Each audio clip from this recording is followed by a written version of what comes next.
안녕하십니까, 알림이 황희두입니다. 방금 전 블랙핑크 관련 단독 보도가 또 나왔습니다. 블랙핑크와 레이디 가가의 한미 합동 공연이 계속 추진되는 걸로 알려진 건데요. 이번 4월 말 미국 국빈 방문 일정에선 무산되고 다른 행사에서 계속 검토 중이라고 합니다. 이외로도 BTS가 참여하는 한미 합동 공연도 검토되고 있다, 이런 언플을 하기도 하는데요. 최근 민주당에서도 그렇고 많은 시민들도 합동 공연 때문에 한 나라의 안보실장을 교체하는 게 말이 되냐, 이런 비판까지 나왔습니다. 지난 영상에서 말씀드렸듯이 지금 블랙핑크 공연이 중요한 게 아니라 반도체, 전기차, 뒤통수 맞은 거 어떻게 할 거냐, 이게 주 쟁점으로 얘기가 나와야 되는 거 아닙니까? 이런 이에 대해서도 엄청나게 많은 비판이 이어지고 있고요. 미국 가서 할 일이 얼마나 많은데 이게 계속 메인 이슈로 나오냐, 능력도 없고 답도 없는 정부다, 이런 지적들이 이어지고 있습니다. 특히 어제 단독으로 김성한 씨 관련해서 정보 공유를 안 해서 윤석열 대통령이 답답함과 불편함을 느꼈고 그게 교체에 영향을 미쳤던 걸로 전해졌다, 이런 보도가 나왔는데요. 이에 대해서도 무슨 말을 해도 믿음이 안 간다.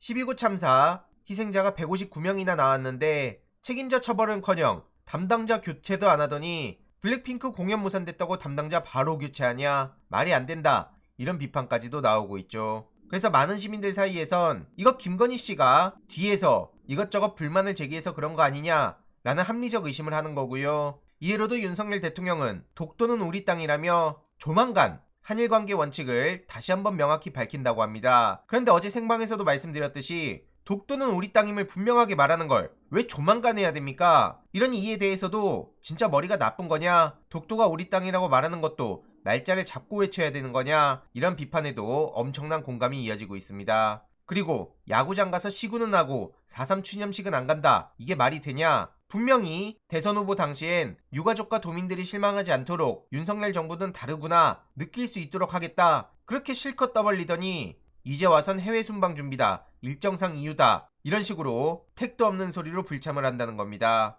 심지어 김기현, 주호영 씨도 불참을 하며 윤석열 정부와 국민의힘의 생각을 그대로 보여주는데요. 특히 태영호 같은 사람은 4.3에 대해 끔찍한 망언을 쏟아내기도 했습니다. 만약 여기에 공감하지 않는다면 국민의힘이나 윤석열 정부는 더 신경을 썼어야 되는 거죠. 그러더니 대통령실에선 올해는 총리 참석이 적절한 것 같다, 이런 얘기를 해서 오죽하면 펜코에서조차 행사 참석에도 급을 나눈다는 비판이 이어지고 있죠. 그냥 참석하면 참석하는 거지, 하여튼 매를 번다, 시구하는 데는 다 따라가고 서문시장은 신나서 가더니 4.3에 대해선 저렇게 택도 없는 소리나 하고 있구나, 이런 엄청난 비판이 이어지고 있고요. 반면 문재인 전 대통령 그리고 이재명 대표와 민주당 지도부는 윤석열 불참 속 4.3 추념식에 총결집을 하고 있습니다. 그래서 제주도에 간 이재명 대표는 4.3 관련한 윤석열의 약속은 부도났다, 결국 윤석열 정부의 극우 행태가 4.3 정신을 모독했다, 묵과할 수 없다, 이렇게 비판하고 나섰습니다. 윤석열 대통령이 저렇게 택도 없는 행보를 보이고 있으니 서북청년단 표차를 단 인간들이 다시 당당하게 여기저기 활개치기 시작한 거고요. 정말 끔찍하단 말밖에 안 나옵니다.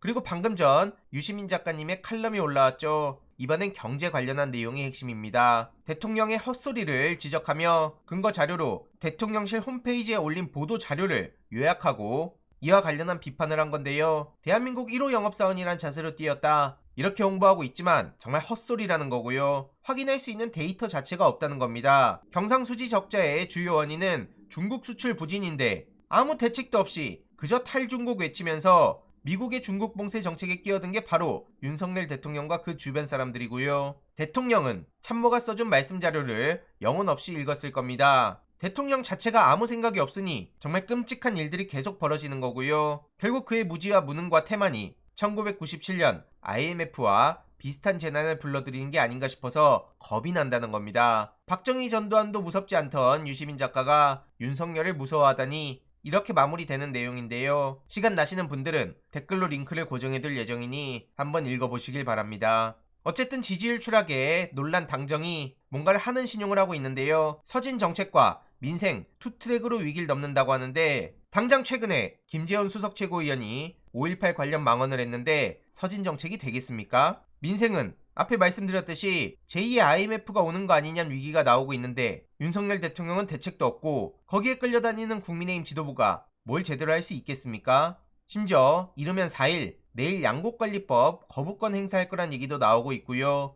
이러니 이재명 대표는 윤석열 정부의 책상머리 정치를 비판한 겁니다. 이런 와중에도 정광훈 씨와 홍준표 시장이 싸우고 있는데 여기에 도대체 민생이 어디 있는지도 모르겠고요. 정광훈 같은 사람한테 끌려다니는 국민의힘이 뭘 보여줄 수 있을지도 모르겠습니다. 그리고 윤석열 징계소송 관련해서도 내일 이런저런 소식이 나올 텐데 법무부에선 일부러 지고 싶어서 난리를 치고 있다는 것도 굉장히 중요한 이슈입니다. 50억 특검, 김건희 특검 이것 관련해서도 정의당이 계속 이것저것 회방을 놓고 있는데 민주당에선 13일 본회의에서 쌍특검을 패스트트랙에 올리기 위해 모든 카드를 동원하겠다 이런 입장을 전하고 있습니다. 이번 주에도 중요한 소식들이 너무 많은데 이와 관련한 추가적인 소식 계속 전해드리도록 하겠습니다. 이번 내용도 유익했다면 구독, 좋아요, 알림 설정, 멤버십 가입 정말 큰 힘이 된다는 점 말씀드리고 싶습니다. 주위에 널리 공유 부탁드립니다.